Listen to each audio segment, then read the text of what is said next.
Hello and welcome to CMS Forex News. I'm market analyst Nick Nassad. Today is Tuesday, August 4, 2009. We begin today's broadcast with the Aussie-Yen pair, which took a breather from its recent three-session rally, declining overnight to the 79.350 area. Stocks were weaker in Europe, which impacted risk appetite. The pair retraced about 38.2% of the recent rally after finding support, paired some of its overnight losses.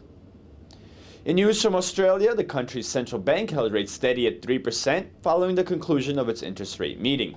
The bank's statement said that consumer spending and exports have been resilient and that Australia's economy is stronger than the bank forecast a few months ago.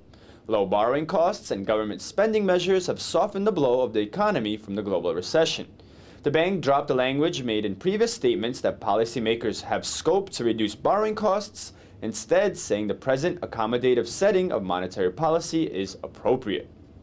In two other releases from Australia, one negative and one positive, retail sales were shown to have decreased 1.4% in June, while housing prices rose 4.2% in the second quarter.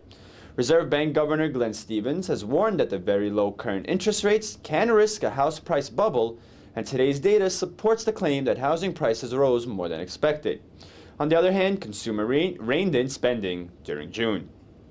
The euro-dollar pair was interesting for its lack of movement today. Following two sessions of strong gains, the pair traded sideways, sliding from yesterday's high of 1.4450.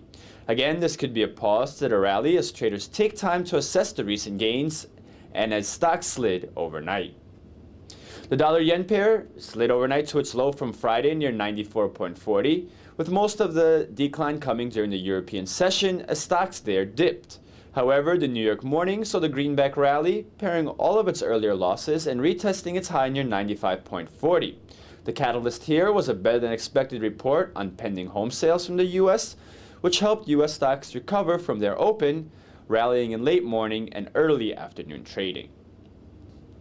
In news from the U.S., pending home sales surged 3.6% in June, a rise that beat forecasts, and is the fifth straight month that the number of contracts to buy previously owned homes in the U.S. rose. Lower prices and lower mortgage rates, along with government tax credits for first-time buyers, are a main reason for the increase. Mortgage rates are no longer dropping and unemployment is increasing, so June's data may be encouraging, but perhaps an outlier. Earlier in the New York session, a report showed that U.S. incomes declined 1.3% in June, a bigger than expected drop, and the biggest decline in 4 years. That will pressure consumer spending, which many analysts are looking at as a barometer for how the recovery in the U.S. will unfold. Personal spending, despite the decrease in incomes, rose 0.4%, which was slightly above the consensus forecast. The US dollar-Canadian dollar pair also showed a pause following the pair's move to the 1.0630 level. We saw the pair break important support at the 0.0750 level in yesterday's trading. Price action tested the 1.0710 level twice in today's session, and as US stocks traded mixed throughout the day, the greenback was able to push above that level, especially as oil prices receded. Tonight, the UK posts two releases, one on consumer confidence and another on retail prices. Also tonight, Australia posts its services PMI and trade balance. Overnight, the Eurozone will release data on retail sales and along with the UK post data on its services sector. The UK, meanwhile, will also reveal its manufacturing and industrial production numbers.